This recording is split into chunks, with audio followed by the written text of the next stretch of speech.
You're listening to the B&H Photography Podcast. For over 40 years, B&H has been the professional source for photography, video, audio, and more.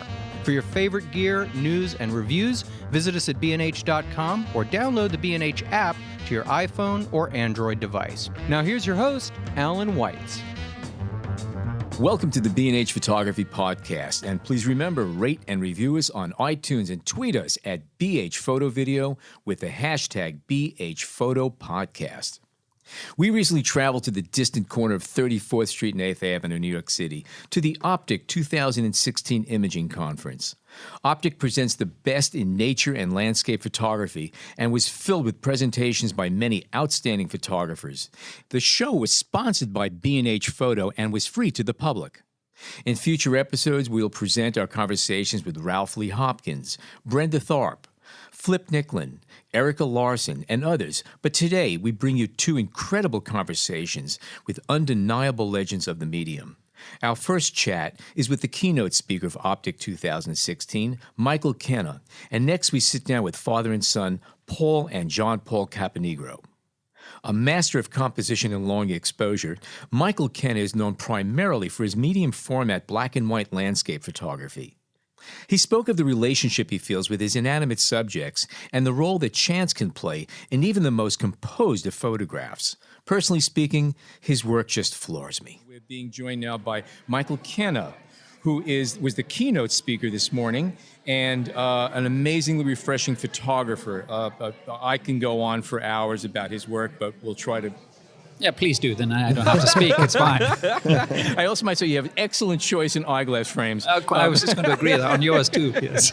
If you're not familiar with Michael's work, it's really amazing. A lot of predominantly black and white. He's a film shooter. When you get down to the basics of design, one of the truisms is that you keep taking away, getting closer, till you get down to the bare elements. And that's one of the things that just strikes me about your work is that almost invariably, your work is down to the bare design elements. Anything more would ruin it. Anything less, same thing. You're at the perfect balance.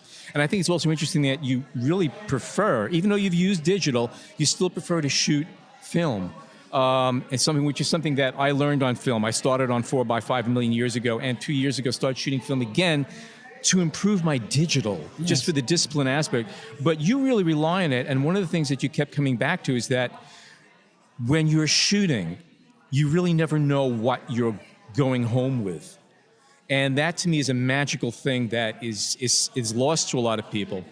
Can you tell us the kind of maybe a rundown over the years, some of the cameras you've used and why you made switches or didn't make switches? Or didn't make switches? Yes. I have to remember. I mean, I started off with basically the cheapest camera, good camera I could find, which was a Voigtlander viewfinder camera when I went to art school. Mm-hmm. When I go back even further now, and I had a plastic Diana camera in my boarding school days, which I did use and have some very interesting bad photographs from. But the Voigtlander was my first serious camera, if I can say that. And then I moved from that into Pentax, Praktikas. At some point I moved to, I think it was a Mamiya or something 2.25 camera. I can't remember, but then I lost it. And then I went into Nikon and got all sorts of different Nikons. And eventually I moved to Hasselblad, basically, which is where I've stayed since the mid-'80s. I would say the first 15 years of my career I've used 35mm predominantly. Mm-hmm.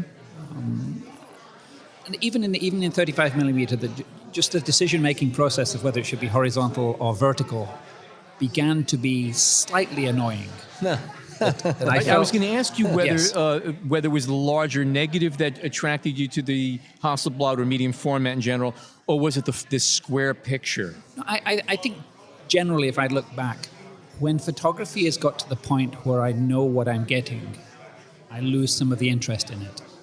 And when I was doing 35mm photography, it coincided with my kind of adventures into night photography also. And then I pushed myself into night photography. One of the reasons was because I didn't really want to know what I was getting. I wanted some of that unpredictability back. I mean, when photographers start, they have an absolute love affair with what they're doing.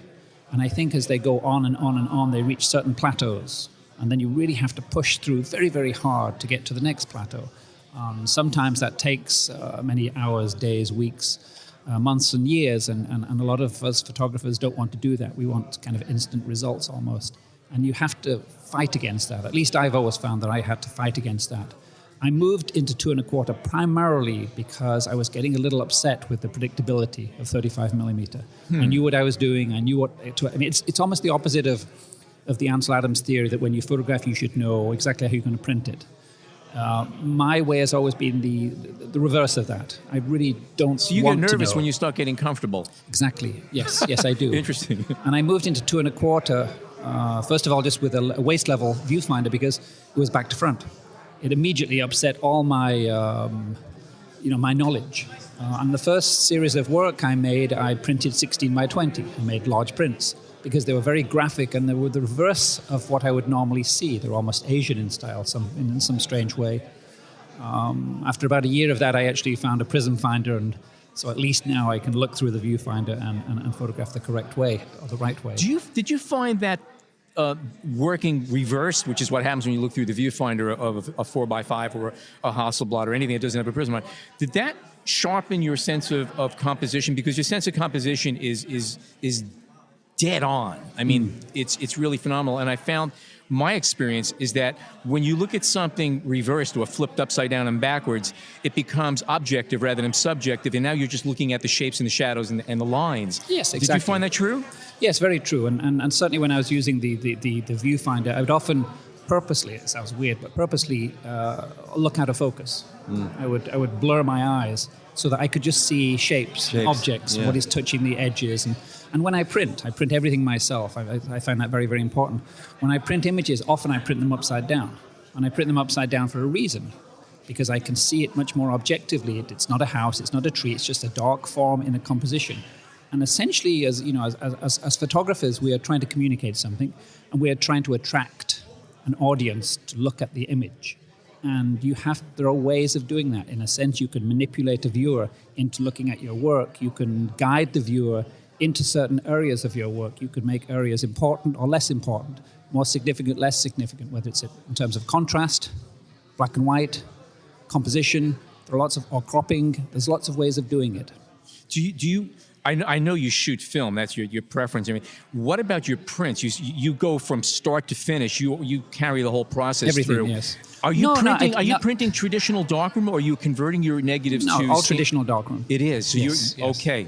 No, I understand that you can get negatives made and digitally retouched and so forth, but again, there's something about it that just it doesn't interest me. It's I know it sounds almost trite to say it's too easy, but it is too easy. When on the computer, when you can digitally change things and move things around and take things out, and I have a collection of photographs, and the prints that really fascinate me are the ones where I feel the presence of the artist. So I have a Giacomelli, for example, where he's used a felt tip marker to actually, black out certain areas. I have Bill Brandt, where you can see his retouching. I like the kind of that patina, that presence of the artist. I don't like it to be mechanical. Well, you made a point during your talk about perfection and your desire to kind of avoid it when possible. And it reminded me of that phrase, which I love, which is perfection is the opposite of good. And I mean, I love this, and I find that with or without choice, that's pretty much my life in a nutshell. But I love to hear that, especially in this day and age where we're always striving, at least digitally, for these ideal images and to appreciate the mistakes and appreciate the accidents. You want to see the presence of life. You want to sense a certain sense of history of what has gone before. Yeah. Absolutely. Can you speak a bit about the process then? Is your darkroom at your home? Yes, the darkroom's in my home. Okay. Basically, in the basement, I have a full studio because I have 40 plus years of negatives, of prints, and I have an in-house darkroom. And do you print every day, or do you kind of do it over? No, it's push it together. I mean, printing is actually quite a demanding physical process.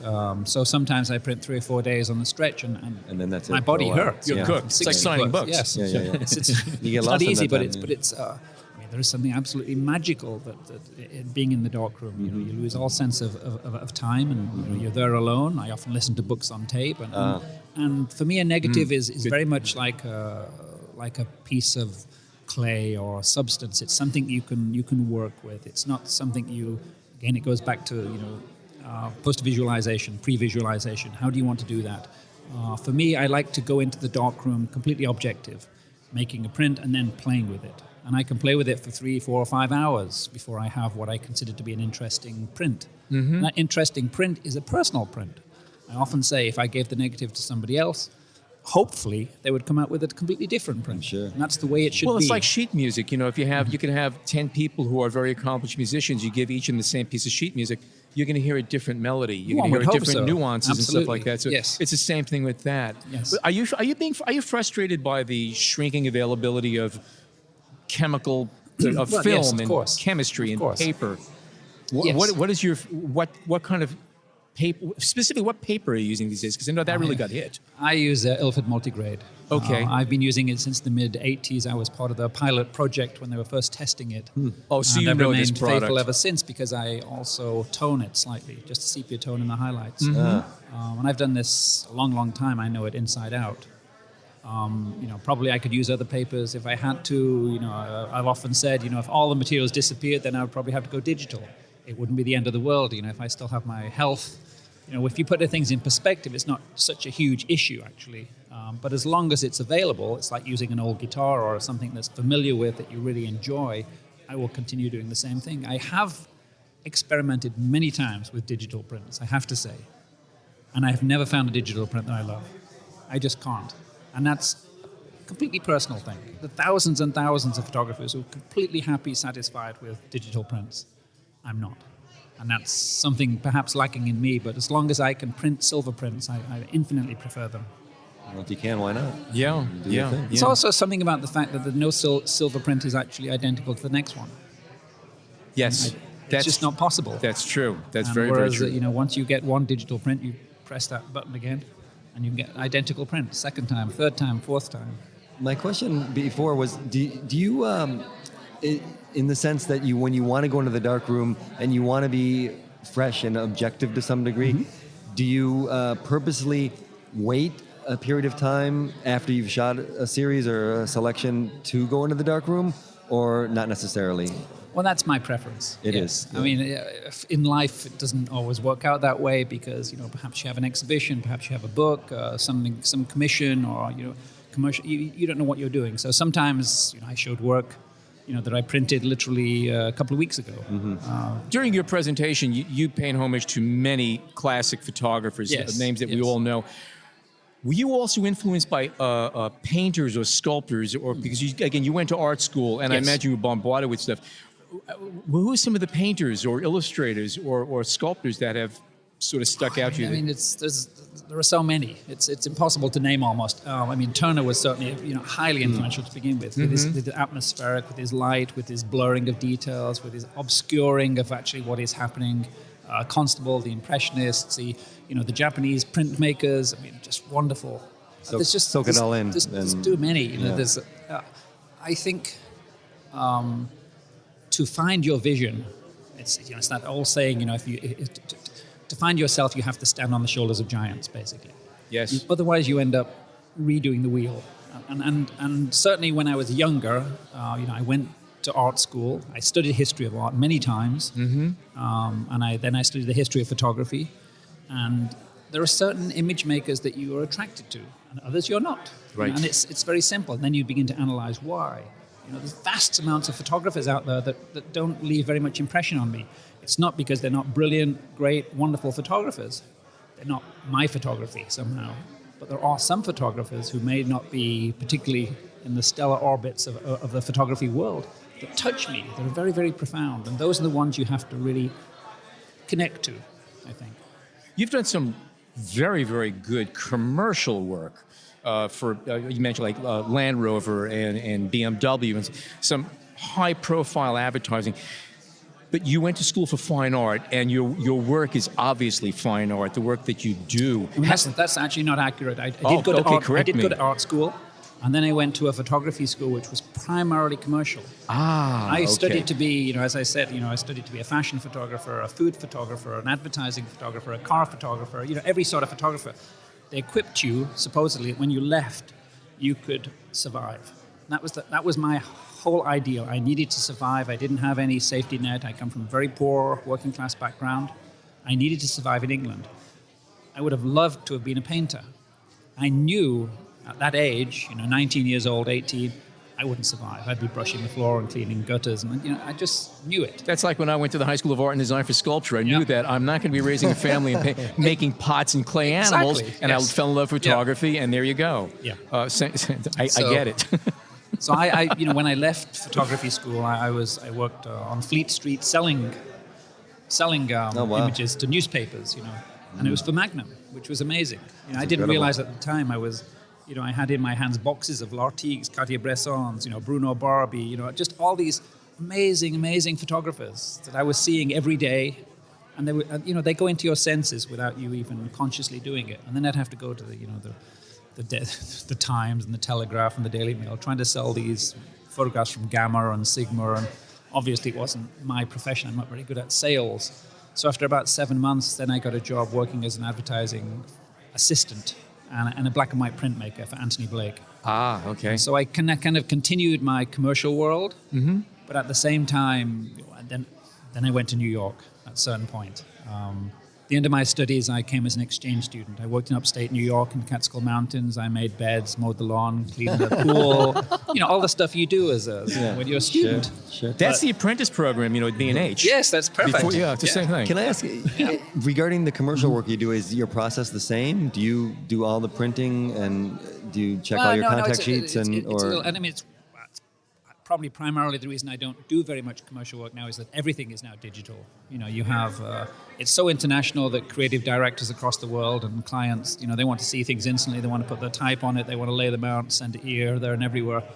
And I tell them, well, I'll photograph, and then I have to get the film processed, and then I have to make the contact sheets, and then the work prints, and And they're already texting somebody else at that point, right? Exactly. Yes. So they, if I do get hired, they want particularly my vision, which is a slow way of working. For the most part, in commercial work, they will scan the negative, particularly in cars, because they always end up retouching them. Sure. Sometimes the image you don't even recognize as your own after a while. So you'll be done with it at the image stage, or at the negative stage? It varies. It varies. If it's a car commercial, I would go to the lab and they would retouch it in front of me. But if it's, the recent one for HSBC, they wanted it basically Michael Kenna vision. Okay. And almost nothing was retouched in that. And they worked from prints that you submitted prints that you made. Okay. So it varies from company to company. Now, yesterday at this time, you were in a monastery in France, and now we are in Midtown Manhattan. Indeed. Now, you were showing us photographs taken at the very, very top spire of that. And one of the things that was getting me, did you take those pictures yesterday? Because if you did, that means that you had to develop the film and print them in the bathroom on the jet flying over here. And I love that picture in my head of somebody locked in the bathroom, developing film and making prints so they could show them the next day in Manhattan. Please tell me you did that. It is a nice thought. And in my earlier years, I did travel around with my own darkroom in the back of the car, basically. I would process, the photograph I showed of the swings in 1977 in the Catskill Mountains. That was I processed that in a hotel sink, basically. But nowadays, no, I don't do that. That's too difficult. Now, what about the restrictions of flying right now with X-rays and all the other things that are going on there? Isn't it a little bit more trepidating having to travel carrying film, which is so sensitive to a lot of the security measures that are going on in airports, especially if you're going from one place to another with multiple? I mean, how do you get around that? How do you deal with that? How do you protect your film? It's awful, to be honest. That is one of the big drawbacks of using film is actually transporting it. Depending on where I am, if I'm photographing in Japan, I buy the film in Japan and I have it processed in Japan by a lab. Okay. Or if I'm in New York, I'd buy it here, I'd have it processed here. If I'm in France, I do the same. So I try to avoid X-rays as much as possible. I have a friend that FedExes all this film ahead of him, and then FedExes it back to just bypass. But even airport. FedEx, they can go through. They do spot X-rays, but chances are you're okay. Right. But again, it's things we used to take for granted are difficult. It's very difficult. And I recently had a whole batch of film in Japan and also in Laos. Where in the highlights, in the grey highlights, you can actually see the numbers of the film and Kodak written backwards on all of them. I was going to ask you if that ever happened, but I didn't want to upset you if it was an upsetting situation. Well, apparently it was defective film, though, because the lab in Tokyo said they'd seen it from a number of photographers. Okay. So you have to deal with that sometimes, and it just means that each print, requires 2 hours of retouching. Are you ever attracted to any of the alternative processes? I mean, they're all wonderful. I literally find that if I could clone myself 2 or 3 times, there would be a lot more I could accomplish in this life. That's why you had kids, right? Yes, I know. Ooh, yeah, that's right. So yes, I would love to try everything, but in reality, it's not going to happen. I've had platinum prints made. Mm-hmm. I can't say that I've ever really been happy with them. They're fine.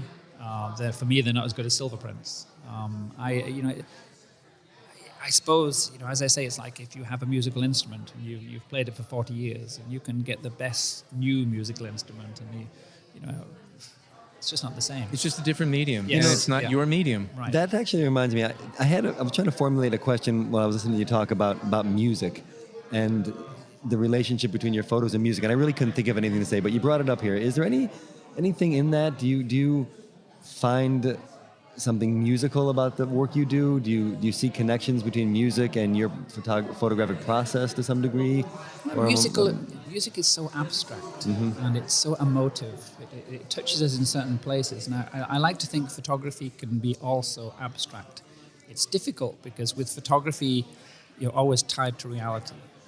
It's as David was saying, and I strongly agree, one of the drawbacks of this movement, this stampede to digital, is that you can't believe anything anymore. Mm-hmm. No photograph makes sense. Yeah, I read a quote real. of yours recently, something along those lines. I don't believe anything anymore. Is that what you said? It's true. Yeah. It's true, which is a shame, because I think that tied to reality was the almost the most powerful aspect of photography, that you could be dealing with something on an abstract level, in a rectangle, with various shapes and tonalities. It's very, very abstract. And yet, at the same time, there is attachment to reality.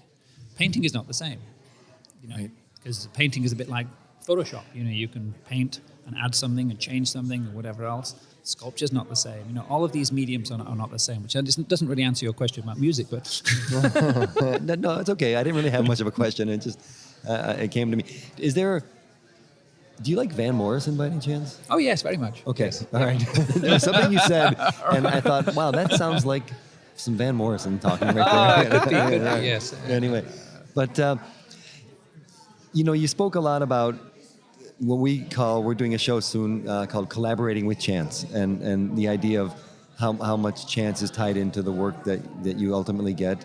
You talked a lot about the masters that you maybe not emulate, but you're influenced by. And you even talked about the love of errors that you find and the imperfections. All that to say that it seems like you distance yourself a little bit from the great work that you are doing somehow. Is that fair to say? And if it is, what is it that Michael Kenna brings to this process as an individual? No, I don't think I distance myself from it. I'm very well aware of where I stand and what I do. I've always felt that photographers tend to take themselves a little too seriously, as if they're actually creating something.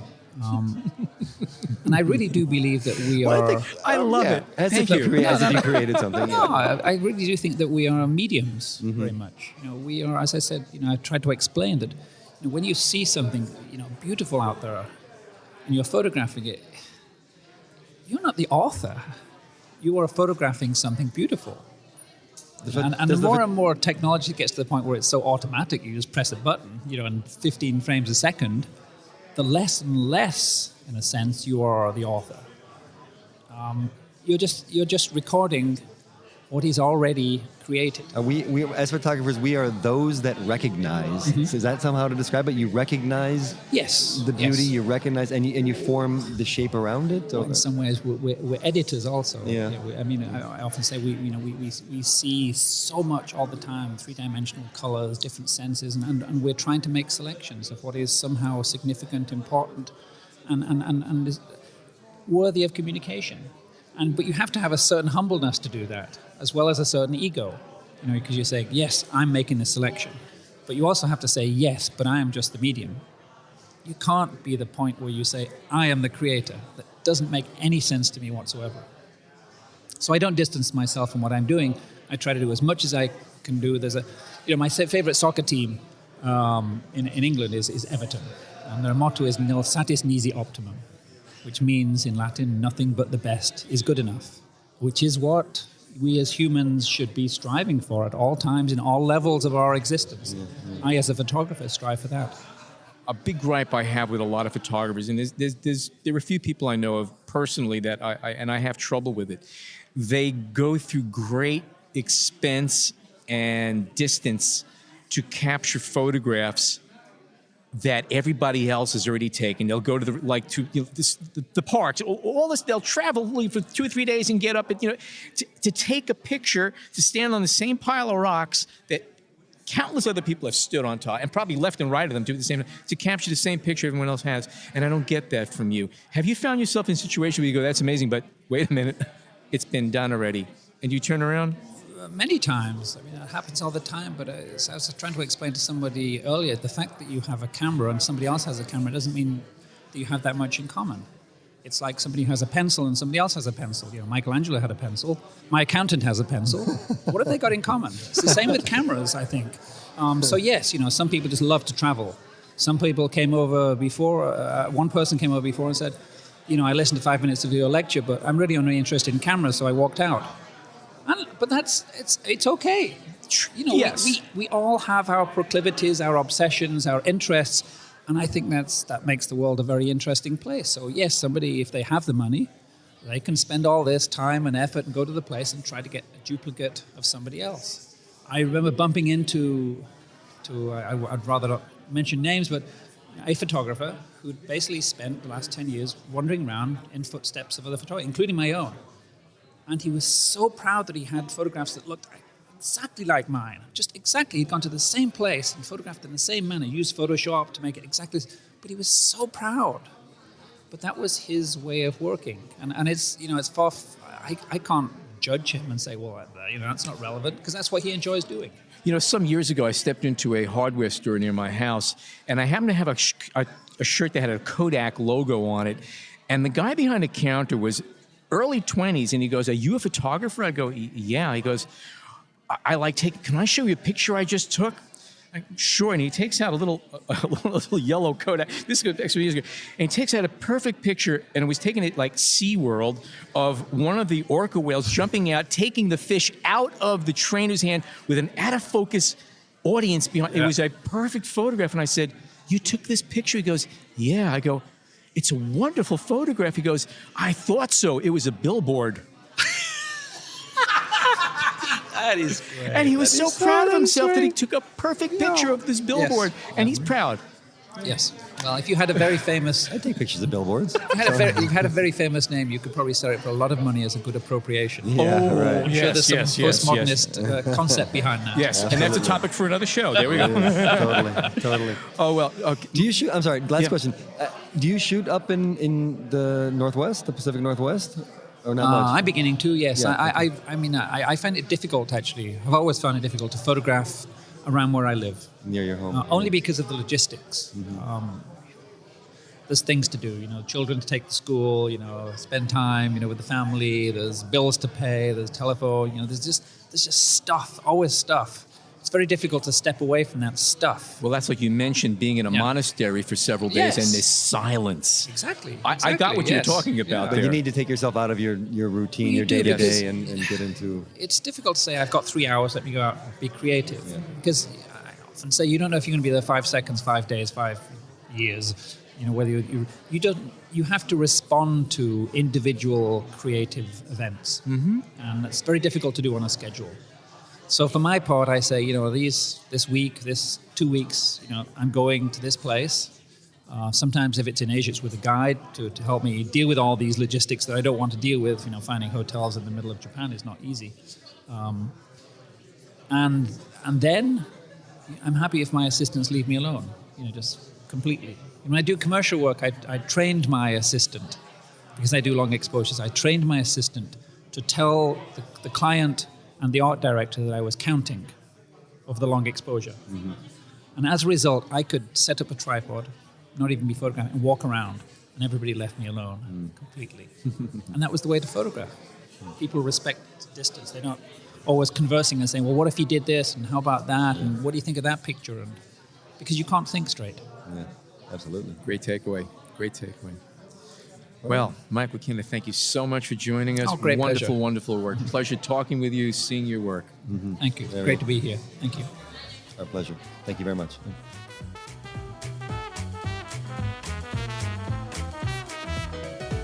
We hope you're enjoying this edition of the B&H Photography Podcast. Send us a tweet at BHPhotoVideo, hashtag BHPhotoPodcast. It's kind of serendipitous that we present this conversation with Paul and John Paul Caponigro as Father's Day approaches.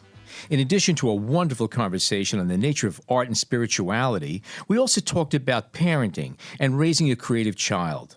Paul Caponigro is recognized as one of America's foremost landscape and still life photographers. His work is imbued with spirit and wonder. A master of technique, John Paul is an environmental fine art landscape photographer whose unique work blends photographic and painterly qualities to create haunting and beautiful land and seascapes. We are back at OPTIC 2016. This is a treat. I've been in photography. September will be 50 years that I started taking pictures, and here I am sitting across the table from Paul Caponigro and John Paul Caponigro. This is like a true treat.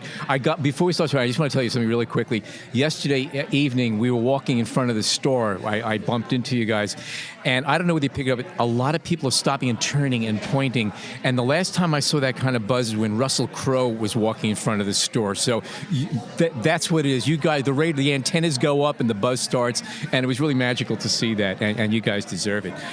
It's great to have you here, and I think something we really need to talk about would be old and new, because photography just went through a big transition, and between your work, what was back then, the 60s, 70s through now, has seen a huge transition too. I understand you were at the Met today looking at old artwork. We did. Any thoughts about that? Well, so many thoughts. I was floored that my dad had not seen that collection yet. It's been a little while since he's been up to the Met. But the Rockefeller wing has these beautiful oceanic artifacts, but then also things from around the world. South American, the African things are really quite fetching this morning.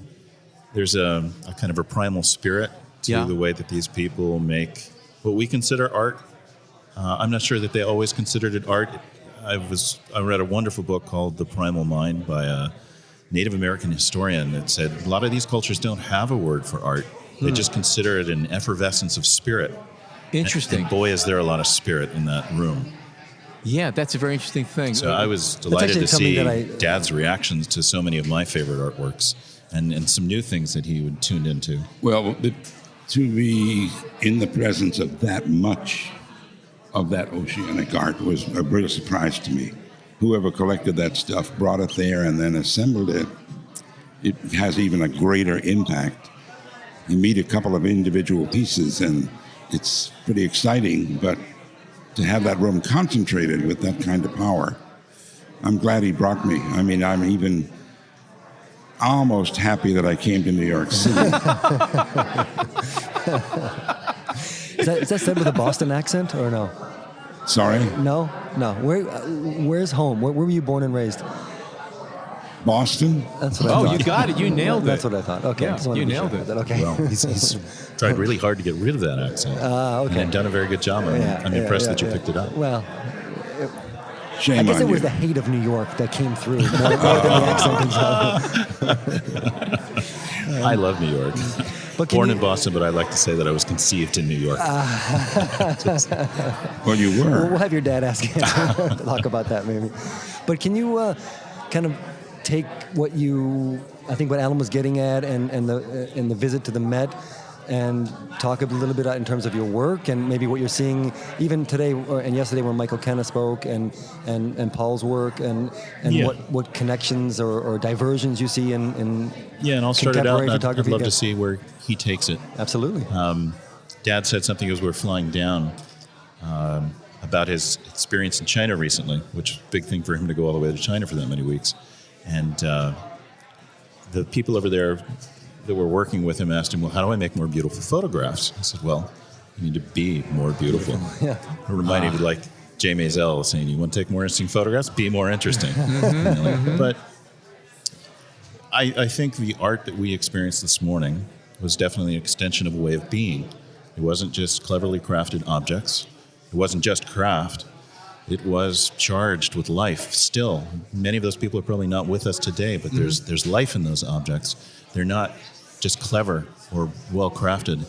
They're endowed with spirit, and how that gets into stuff and how it persists long after we're gone, that's one of the big mysteries for me, and one of the reasons I keep going. You just said something about spirit, and I think that's something that's very strong in both of your work, in that there is a certain, I hate these words, spirituality. I mean, I'm putting something out there, but there's a certain... Why are you uncomfortable? So many people are uncomfortable. Like Michael Kenna was dancing around it recently as well. Yes, he was, actually. I was there. Yes, you're right about that. I dance around it all the time as well, because I think we put a connotation. We put a connotation on it that way. Right. We think somebody's pushing their religion on us. Exactly. But spirituality is something that is inside of you. It's I think, the spark of life of each of us.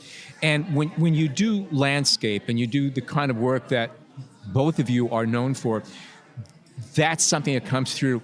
Do you feel that that's missing from a lot of the photographs today? It's come to a point, I mean, a photography, what we consider good photography, I think the standards have gone down in many, many ways. Not that there's not a lot of very good photography, but do you think there's lacking a spirituality or soul? The art usually reflects the times. Yeah. And it's the times that's giving what you think is degradation or a downhill slope on the art itself. It's an expression of the times. I was telling my son John this morning, there's art and there's self-expression. And the ancients knew art. They lived art. They understood that the essential part of doing the art was spirit. Self-expression today is rampant in the streets, but it doesn't have the essence of their own spirit. They don't even express themselves. They don't even know themselves. So there's a big problem there, I divide it. Art, self-expression. Anyone who tries to express themselves, if they could just taste the power of an exhibition like the Oceanic and sense that that's in themselves, they have a chance to transcend mere self-expression. Wow, that was... Good night, everybody. Can you imagine, 50 years at dinner at the table with a guy like this? Pretty fantastic. Pretty fantastic quote. Idea. Can we find where that line is between the two? Can we find it personally, and can we find it in someone else's work? How do we find it? I think we can definitely find it. We can't point to it, maybe, but how we can agree Mm-hmm. among each other when it's happening and when it's not, that's a much more challenging discussion. But you can definitely get a taste for it, learn to enter into it more frequently, and grow it. It's a faculty, just like creativity is a muscle, and you flex it and you grow stronger at it. It's the same with being there, like any form of meditation that will help you tune in. And it doesn't have to be denominational or religious or within a current spiritual practice. It can be. But I think people steer away from these notions of spirituality because so many people have tried to impose their religion on someone else, where really we need to acknowledge that, as you said very well, I think, that we're all spiritual beings and we have different ways of contacting that, connecting with that, and growing that, being alive in that. And to be able to share that would be wonderful. I don't think that our culture makes enough space for that, and I don't think that we have a clear enough discussion about it. I'm not sure that things have devolved. I think the value structure has shifted, and we really have left something behind which I think would revitalize us in so many ways if we reclaimed. Interesting. Can I ask when regarding this sense of spirituality and your work, do you look for those moments or find those moments when you're actually creating the photographs? Is it kind of all about that, or is it something that you find more when the final product is there, when the work is created? For me, it's an aspect of being that I recognize when I'm truly present and when I really get lit up. Let's avoid the enlightenment pun. Okay, yeah. When I feel that I'm truly alive and present and feeling something, all of it is engaged tend to make better work. Often it surprises me. And I think part of what Dad was getting at about the self-expression is that when you enter into that, you feel that you're a part of something much greater and that you're in some way in service of so much more. So some of this stuff that might be self-indulgent and could be left behind does get left behind, but you're still very much a part of the process. You are still very much there.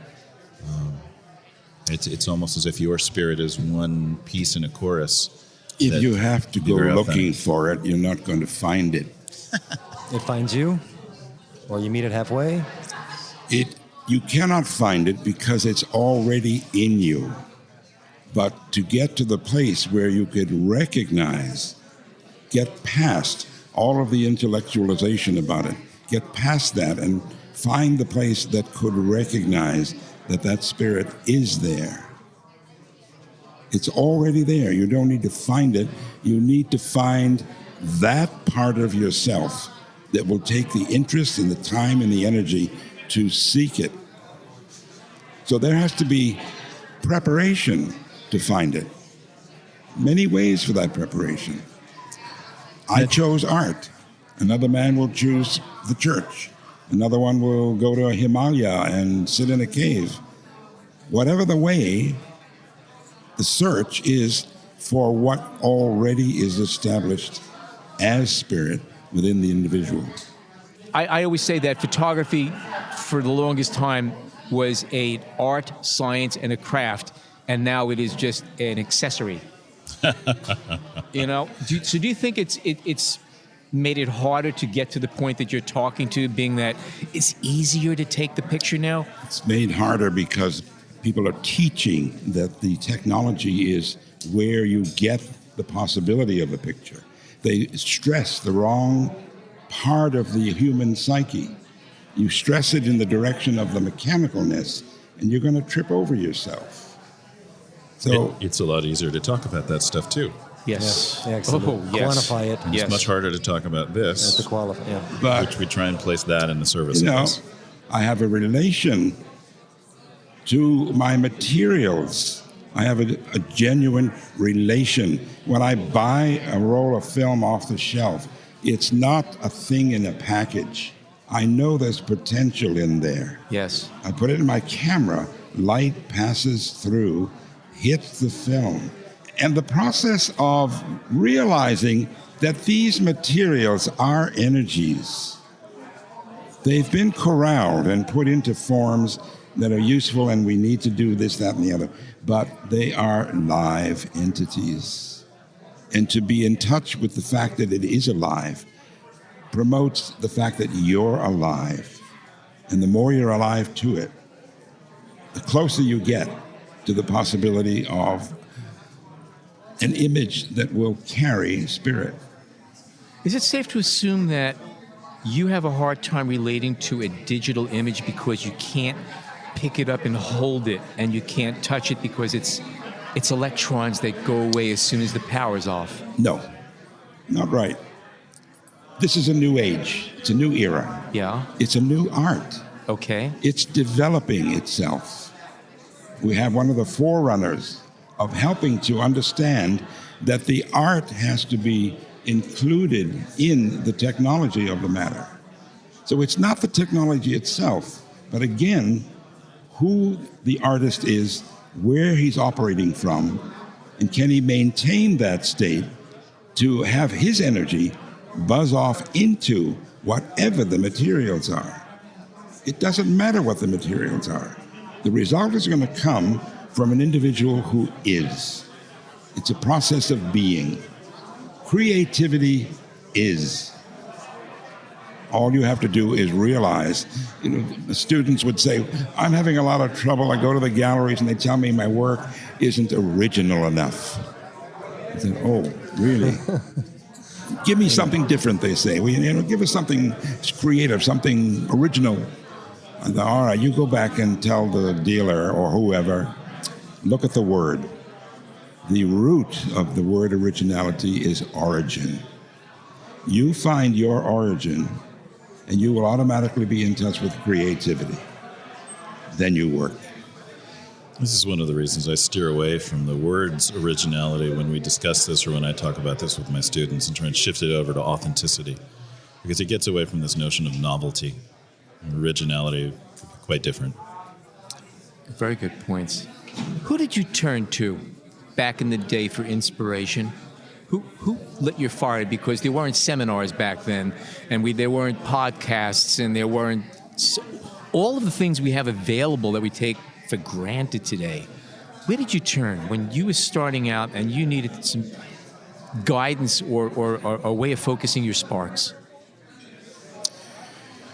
I didn't turn to anybody. I said in my lecture this afternoon, I watched my grandmother make a photograph. I had curiosity, what's that little box? And then I saw another camera with a big glass eye in it. I thought, what is that? So my curiosity goes toward it and sees, oh, it does this and this. But it was my relationship to nature. Nature would throw itself back onto me. It's not a thing out there. I didn't relate to school very well because they were always teaching me about things out there. I needed to be in touch. So I soft-pedaled, or rather ignored, school.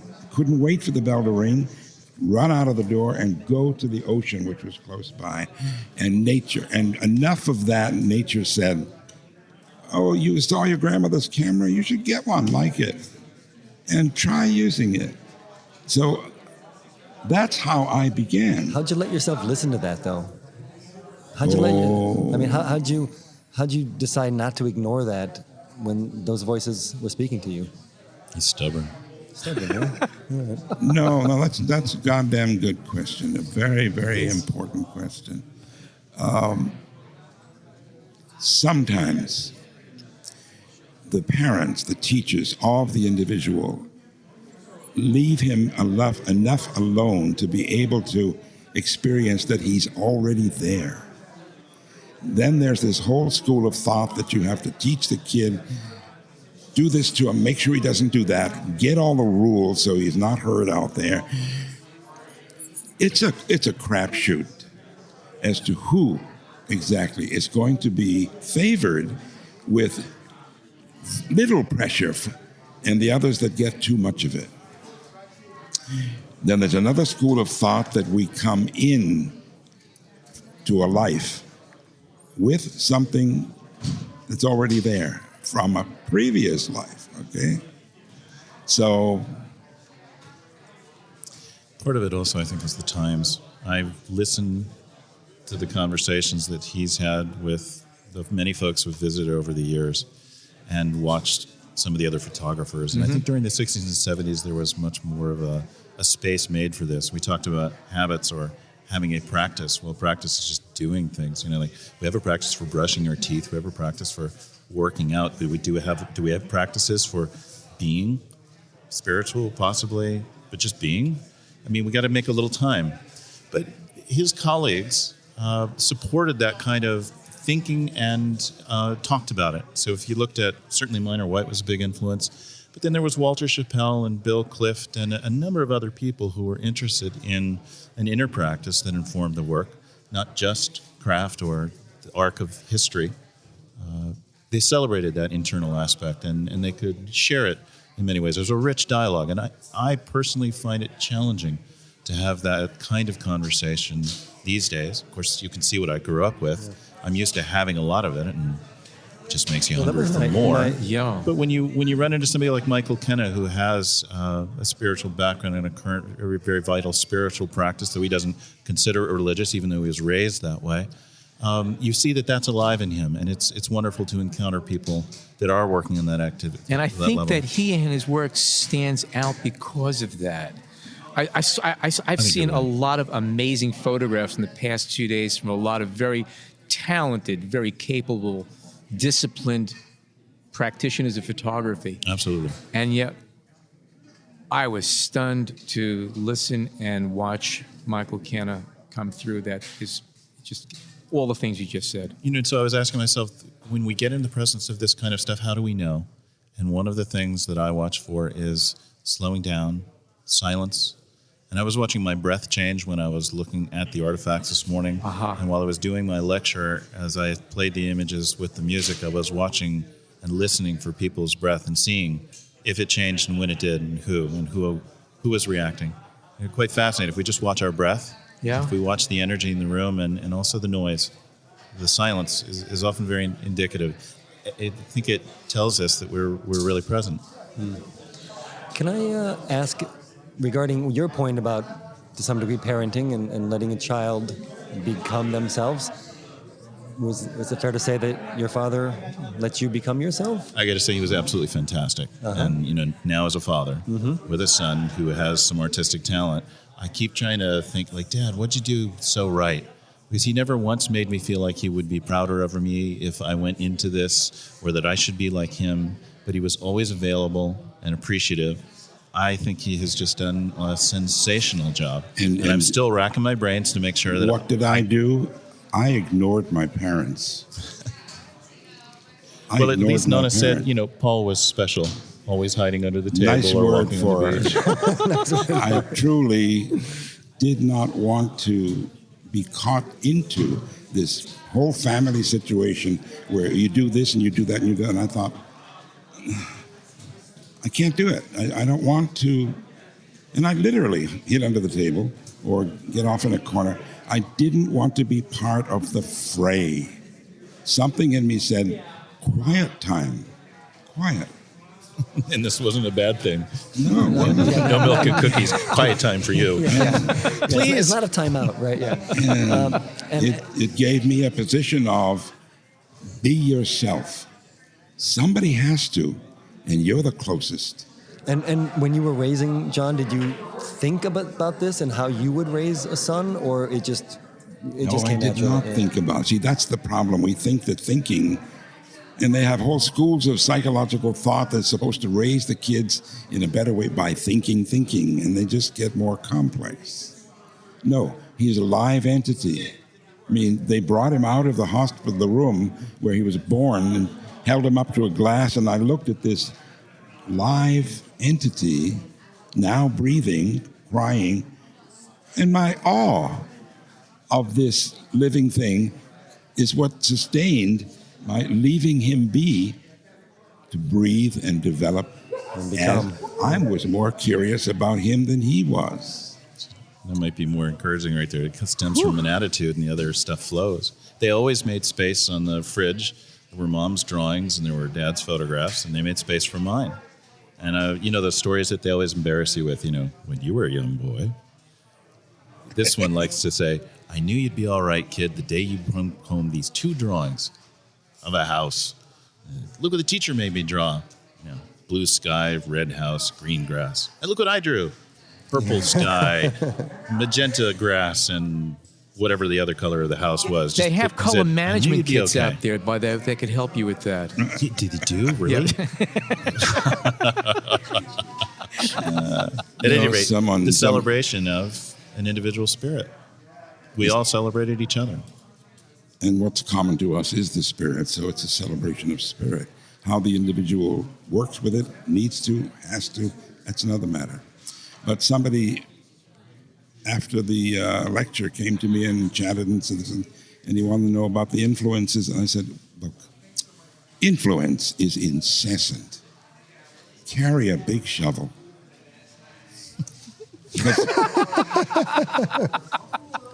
Most of it has to be shoveled away to let the real stuff come through. Just walk around it, So, yeah, the whole idea of, well, can you just speak a little bit about maybe in your late teens and 20s when you made your decisions, or maybe not then, forgive me for not knowing so much of your biography, to become a photographer and to work that way, how you dealt with finding your own voice? Was it ever an issue? Yes and no. No, because I've been at it for a long time, making a lot of drawings. But there were definitely questions and definitely searching, and there was a lot of years of working where I felt, doing okay, but I still haven't found what I'm looking for. And I do remember many of the moments where I started to find what I was looking for and really felt like I had come into my own. And perhaps some of this dialogue through my entire life has helped raise an awareness of that, and to be able to know the difference. I don't think photography would have been right for me until Photoshop, even though I was fascinated by, let's say, the metaphoric qualities in Dad's work and the celebration of mystery that's so wonderful. The dreamlike qualities of Jerry Olsman's constructed images were what drew me. And unlike Jerry, I didn't want to work with 8 enlargers and cigars and a lot of blues. And I wanted to work in color, but there was this thing called Photoshop that came along, which was really a dream come true. And it allowed me to blend the painterly and photographic sensibilities together, where straight up photography alone wouldn't have satisfied everything that I wanted to do. Though I still make some straight photographs that work with the rest of the images, and I still appreciate that sensibility and that way of seeing. Mm-hmm. And did you include your family in your work? Like, for example, you would go travel somewhere. Did they come with you? Did they That was always carry equipment around? And 50-50.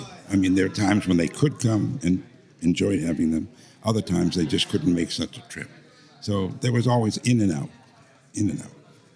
But they were always welcome, and there were 3 personalities. I remember an astrologer said, you're all born under the sign of Aries. Not born under, but rather the Aries influence is in the chart of each of you.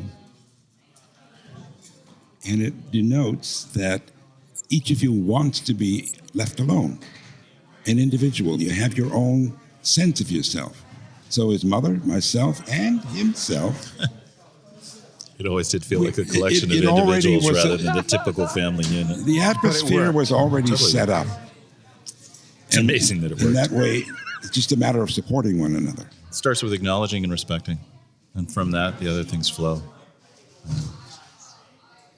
Wow. Well, this has been an amazing 2 days, and what an amazing way to end it. Okay, Paul Caponigro, John Paul Caponigro, thank you so much for joining us. It's a treasure to talk with both of you. Thank you. I think I could speak for the entire podcast crew to say that this has really been an amazing experience being at the OPTIC conference. We still have one more podcast coming up from OPTIC 2016. Stay tuned for that. For now, take a few moments, rate and review us on iTunes, and tweet us at BHPhotoVideo with the hashtag BHPhotoPodcast. My name is Alan Weitz. Thank you so much for joining us today.